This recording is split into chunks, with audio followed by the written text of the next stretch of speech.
Hello and Happy New Year. I'm Rebecca Brown, and thanks for coming back for an all-new weekend wrap-up here on THV11 Plus. Well, let's kick things off with new leaders and laws.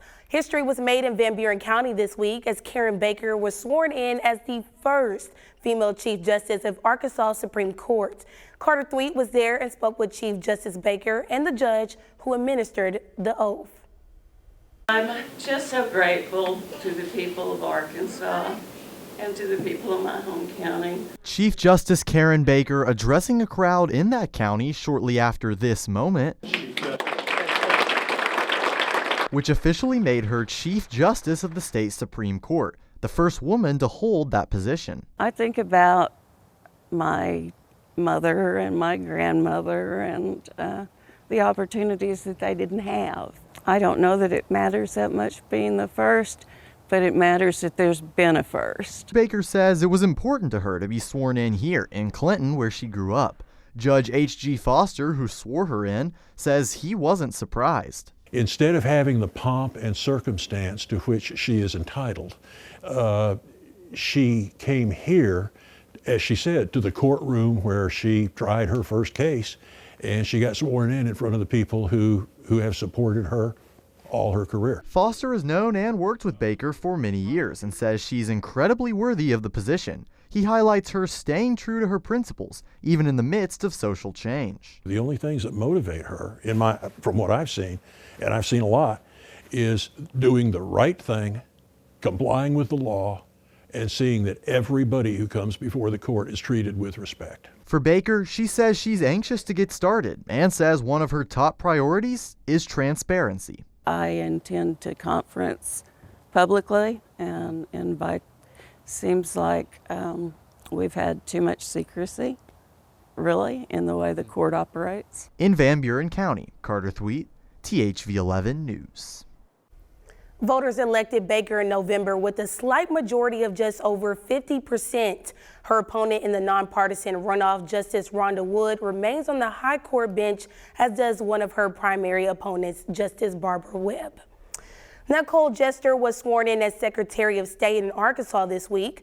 Jester was appointed to the role by Governor Sarah Huckabee Sanders. He takes over for John Thurston after he was elected treasurer in November. Justice Jester has served as Deputy Chief Legal Counsel for Governor Sanders the past 2 years. From reducing barriers for healthcare providers to requiring certain inmates to serve 100% of their sentence, several new state laws took effect on January 1st. One is part of Sarah Huckabee Sanders' education plan, the LEARNS Act. The Arkansas Department of Education had until the 1st to develop a mobile phone app aimed at helping potential job seekers. According to the law, the app must show available jobs by location, list the training requirements for those jobs, and show where necessary training or certifications are able to qualify for those positions. Then there's an update to the Protect Arkansas Act, under which people who commit severe violent crimes and are convicted after 2024 will have to serve 100% of their sentence, time handed down to them. Finally, Act 575 is now in effect. It incentivizes Medicaid managed care programs to be exempt from certain regulations by reducing or removing the need for healthcare providers to get prior authorization. It's part of an effort to streamline efficiency in the state's healthcare system. As those new laws take effect, state lawmakers are getting ready to pass even more. One of the things they're looking at getting rid of is daylight saving time. I caught up with the legislator who introduced the bill to learn more about the proposal and what it would mean for Arkansans.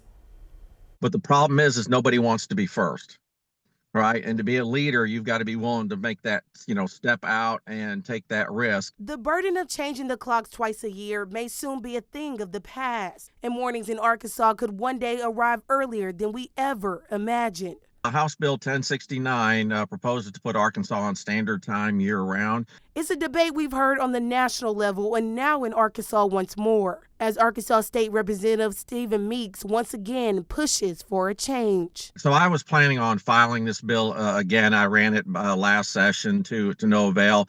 But when President Trump came out and said that he supported going to standard time year round, my hope was by filing the bill at that time that would help create some emphasis. You may ask, how did all of this start? Well, daylight saving began in World War I as a way to conserve energy by adding more daylight hours to the day. Then it was later standardized and reintroduced across the country as the Uniform Time Act of 1966. But Meek says the method is obsolete. Standard time is natural time by the sun, and all of nature, including our body clocks, all operate off standard time, regardless of what the clock on the wall says. Meek says eliminating the time change could provide significant benefits for everyone. There are negative health consequences of daylight savings time. Most of the studies I've looked at have said there are negative economic ramifications from daylight savings time because of lost worker productivity. But there are several people like those who live on the state's border are worried about the proposal. Like Texarkana, they're concerned that Arkansas would be on one time standard and Texas would be on another time standard. It could create some confusion down there. Right now, Arizona and Hawaii are the only two states that no longer observe daylight saving. And this map shows more and more states are considering the change. And my hope is, and my belief is that if Arkansas will be a leader in this, that it won't be long before other states and then hopefully eventually the nation will follow. In Little Rock, Rebecca Brown, THV11 News. The 95th General Assembly kicks off January 13th, and you can find that full link on the story about daylight saving time bill on THV11.com. Although it's still winter, the spring semester starts back up next week for thousands of students. However, staff and students within the Pulaski County Special School District will return without their leader of 6 years. The board voted 6-1 Thursday night to release Superintendent Dr. Charles McNulty from his contract effective immediately. The board did not explicitly say why, but THV11 was handed an 11-page separation agreement, which included McNulty choosing to resign. After several executive sessions, the board came out of a final session and named Dr. Jerry Guess as the interim superintendent. Guess is a former superintendent for PCSD, but was fired back by the board in 2017. It directs me to get with him to come up with a 6-month interim contract that we will bring to the board as soon as we have that contract available. And it also directs me to contact search firms to engage in a superintendent search. I appreciate the opportunity. So we're going to have a busy 6 months. Dr. McNulty did release a statement saying, quote, "I'd like to thank PCSD for allowing me the time to serve as superintendent. I am so proud of the achievements our students and professional staff have accomplished over the last 6.5 years. Dr. Guest is expected to start in that interim role on Monday as the search for a new superintendent begins. With the possibility of freezing temperatures next week, some counties, especially in North Arkansas, are starting to prepare. THV11's Carter Thweet spoke to one county judge today about what he's doing to get ready. We see it way too often. Dale James says being in Van Buren County, over an hour north of Little Rock, means they always see temperatures below freezing, and some years even below zero. This leads to ice and snow, which can then melt and flood the streets. Whenever there is even a slight hint of wintry precipitation or a really cold dip in the jet stream to affect us temperature-wise, we start preparing as if the worst is going to come, and we rejoice if the best happens. That means pulling equipment indoors and using chemicals to keep fuel from gelling. And as for the roads? We have our blades hooked up. We have a good supply of salt and chemicals, and we're ready to treat the roads and scrape the roads if we need to. While officials like James are busy prepping for winter weather, you can do the same for your own vehicle. Darian Coleman is a Little Rock mechanic who says there's a few things that are easy to check that can save you a big headache come wintertime. Make sure you got proper antifreeze, proper oil levels, and also check those tires because those tires will deflate in this cold weather. Coleman says if you don't know how to check your tire pressure or antifreeze or oil levels, it's best to have it done by a professional. He says winter can also be the ideal time to finally replace that car battery. Normally, if your battery is about 3 to 4 years old, it's about time to replace it, and you might experience a slow start. So go ahead and get that battery replaced before it gets too cold. Carter Thweet, THV11 News. Thank you, Carter. And Coleman also says changing out your windshield wipers is a good idea this time of year because the frigid weather can really take a toll on them. More of his tips will soon be on our website at THV11.com. More patients, more product, in a record year for Arkansas medical marijuana program. But the industry still hasn't reached its full potential. We'll show you where there's still room to grow coming up.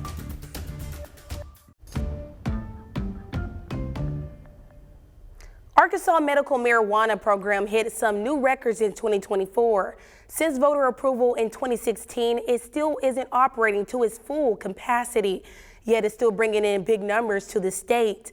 Ashley Godwin shows us how the program could meet its full potential in 2025. So we don't have a record in the overall spend. However, we do have a record, and a big record, when it comes to pounds purchased. Every year since the beginning of the medical marijuana program in Arkansas, sales have gone through the roof, topping $283 million last year. But this year is different. While Arkansas won't break the record for money spent, it has surpassed how much product was sold, more than 70,000 pounds. Which the obvious answer there is, it's just lower prices, which is great for patients. Also this year, Arkansas reached 100,000 medical marijuana patients, a number that doubled state officials' expectations. It's just an industry that, although it didn't grow in the overall spend year to year, it's hard to say that it's not still in growth mode. The commission also revoked a license for the first time ever this year. Green Springs Medical Dispensary in Hot Springs lost its license because of violations. And still, almost 10 years after voters approved medical marijuana in the state, it continues to not reach its full potential. The commission has yet to assign all licenses for dispensaries because there were lawsuits that prevented the last two from being handed out. As of now, those lawsuits have been settled, and potentially, Arkansas could see all 40 dispensaries active next year. I think it's surpassed our expectations on all levels, whether it's patients, sales, tax generated. In Little Rock, Ashley Godwin, THV11 News. Thank you, Ashley. And since its start, more than $1.3 billion have been spent in the state on legally sanctioned marijuana. It was a busy and successful year for the Arkansas Department of Transportation. They put a bow on their largest undertaking, the 30 Crossing Project, just a few months ago. Now the agency is setting its sights on several other key projects in 2025. Michaela Johnson has a closer look at how the work is far from finished. It definitely was a really good way to end the year. ARDOT wrapped up their largest project ever, the 30 Crossing Project, one that spanned 4.5 years, causing some headaches. 30 Crossing! But completed roughly 6 months ahead of schedule. We're going to be able to get through easier, just quicker, safer, all the things that we said it would do. Now the focus shifts to the new year. Many Arkansas drivers will agree the I-30 widening project in Saline County is an ending that can't come soon enough. We got to wrap up Saline County. It's widening about a 5-mile stretch there in Saline County. I think it's exit 110 to 114. Widening it to 6 lanes. The area continues to grow, leading to congestion, a big push behind the project. But there's some good news for 2025. According to Dave Parker with ARDOT, the more than $200 million widening project should be done within weeks. That should be wrapping up, in the next 2 weeks. Really, all the road work, the major work is done. It's been a difficult project, no doubt about it. But you still got a little bit of work, cosmetic type things, fix this, put down new sod, digital message boards. Also in Saline, Highway 5, another headache in Benton, could be wrapping up in early 2025 too. You can use Highway 5 as an alternative to Interstate 30, so it's going to ease congestion, we hope. Once Saline County is wrapped up, ARDOT's biggest project in the new year and beyond is another widening project, this time in Jacksonville, with a widening of 67-167. It's not expected to be completed until late 2027. Parker knows construction can be a pain, but at the end of the day, he says the work has a purpose. Anytime you see road construction, anytime you see those orange barrels, it means improvements are being made. It means progress. ARDOT says a big focus this year is getting the final design for that Interstate 55 bridge in West Memphis, which impacts so many drivers. But this is still the design phase. Construction will not begin in 2025. Still ahead on the weekend wrap-up, a story that proves it's never too late to say thank you. An Arkansas woman's journey to reunite with a nurse who kept her safe more than 30 years ago. Why is my mom calling me? My mom literally called me right now being like, "Are you at Purple Onion without me?" She's teaching right down the road right now. She's furious at me. Happy New Year, everybody. We are kicking off 2025 where it all started for me. In my hometown of Cabot, we're at Purple Onion. This Cajun spot has got my heart. I've been coming here for nearly 10 years. In fact, they just celebrated their 10-year anniversary. So on this chilly January day, what do you say? We heat things up. Let's eat it up.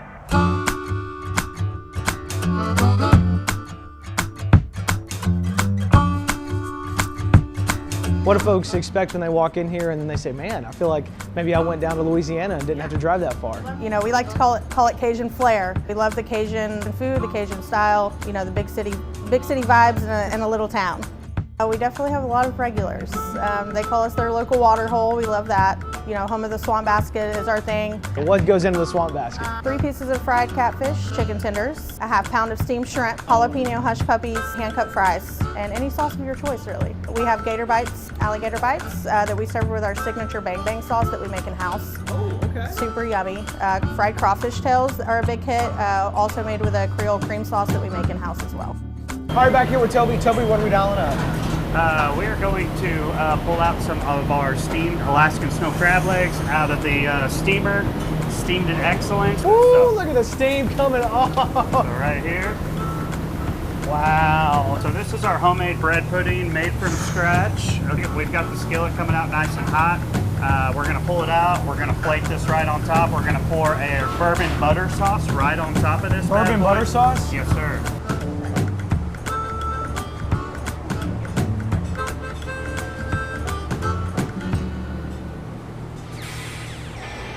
Look at the steam coming off that. The jalapeno in the middle of there. That chicken wrapped in bacon. Look at that. That's all you need. Perfect, pink in the middle. Yeah, don't ruin that by pouring a bunch of sauce over it. I've literally cracked my voice 3 times on this shoot because this food is so good. This is the best steak in the world. I'm about to show you some catfish. Look at the size of that. It's bigger than my iPhone.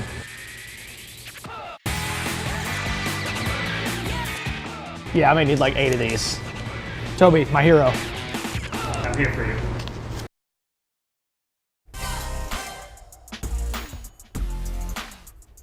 "35 years ago, Arkansas native Allison Britain overcame a rare autoimmune condition. She believes that her nurse saved her life. The two lost touch after her hospital stay, but recently, Britain wanted to thank the woman who became her savior, and she reached out to CBS David Beckno for help. Dear David, my name is Allison Britain. This past May, during National Nurses Week, I shared on my Facebook my own story, thanking a nurse named Seti, who helped me heal from Guillain-Barré syndrome 35 years ago. Allison Britain from Arkansas wrote to me about a woman she says she has never forgotten. I was hospitalized and completely paralyzed when this debilitating disease struck me. That is where nurse Seti Prasad comes in. We lost touch after I left the hospital. I would love to give her a hug just one more time and thank her for what she meant to me. We wanted to help. So we found Seti in Temecula, California, and we told her that we would reunite her with Allison over a video chat. But instead, we flew Allison to California. Hello! Hi. How are you? I'm good. How are you? Are you ready? I am ready. What she doesn't know is that you're going to walk right up to her door. and we're gonna ring that doorbell, and she's gonna come to that door, and it's gonna be you. This is a dream come true. I actually visualized that happening. She was my angel and my light in the time that it was so dark. And I was scared and I was lonely, and she and her alone made me think that I was going to be okay. Allison was ready, and SETI was too. Hello, Miss SETI. Hi, David. Are you excited about today? Yes, and a little nervous. It's been years, and she found me. Wow. You'll never know what this means to me, David. This is something that I've really dreamed of for a long time, just to thank her. With SETI seated, I went and told Allison it was time. Okay, you ready? I'm ready. I'm so excited, I can't believe it. She got out of the car and was practically shaking. We walked up the street and we snuck right up to SETI's doorstep and made that call. SETI! Allison! Oh, you are in your garden? Oh my goodness, oh, I cannot believe this. I was so excited to get to sing with you. How are you? I'm doing well. SETI. Oh, my little angel, I'm so excited. Where are you? I'm in my house. In Temecula. Shall I answer? Yeah, please. Allison, hold on. Somebody is knocking at the door. I don't know who is this. Oh, it's okay. Go get it. It's okay.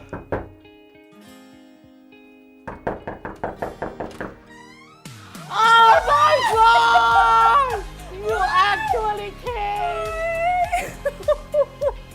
Oh my gosh! I found you. Yes, you did. You haven't changed a bit. I saw David on the window. Oh my God! Oh, surprise! Very surprised. God, Allison. I didn't know what happened after you went I didn't know home. where you went either. That's why I thought of you every day, and I wanted to find you. Yes. You have no idea all these years what you meant to me, did you? No. No, but I'm here to tell you. meant a lot. I'm here to tell you. Go sit down. Yes, let's sit down. Go. Oh, surprise, SETI. Why do y'all have Kleenexes? Oh, yeah, we Get one. Kleenex. I didn't think you would remember her 35 years later, or at least this Oh, well. Never. You know, you never forget somebody who made an impact in my career. And I had no idea, and I'm thinking I didn't know if I was going to be okay. And every day, Yes, every day you came in and you said know you're that going I to be was okay. so worried, and I said, Allison, come on, just kind of coaching you and reassuring you, you'll be fine. Anytime I'm on duty, I told the head nurse, I want to take care of Allison as one of my patients. But you know, she needed total care. And you allowed me. You allowed me to take care of you, Allison. You were such a light in such a dark time that I was going through. And my mom, as much as she wanted to be there, my dad was so sick and she was trying to work. And she said, SETI is there for you when I can't be. And I knew that. She trusted me. She trusted you. It's so nice, you know, to be trusted by the family. When Allison reached out to me, she said something that stuck with me. She said, I couldn't even close my own eyelids. No. And she said SETI would come in and close them. And you told my producer the same thing. You remember doing that. Huh? And I remember Because the touch. nothing was working. Oh my goodness. Oh, I love you so much. You have the biggest heart of anybody. I don't Oh, know if thank you. will ever understand how much you impacted my life. Wow. I'm so honored. And I'm sorry it took I'm me so long honored. to find you. As they reminisced, I realized there's a healing power to relationships. And you know what, friends? It is never, ever too late to say thank you. Everything you hoped it would be? And more. I want to thank you because It has been the thrill of my lifetime to be able to reconnect with that sweet lady. I love that I get to be in her life again. That's very, very special to me. I'm David Begnaud in Temecula, California. Such a beautiful story. Well, that does it for our weekend wrap up. Thank you for joining us here on THV11 Plus. We'll see you next week.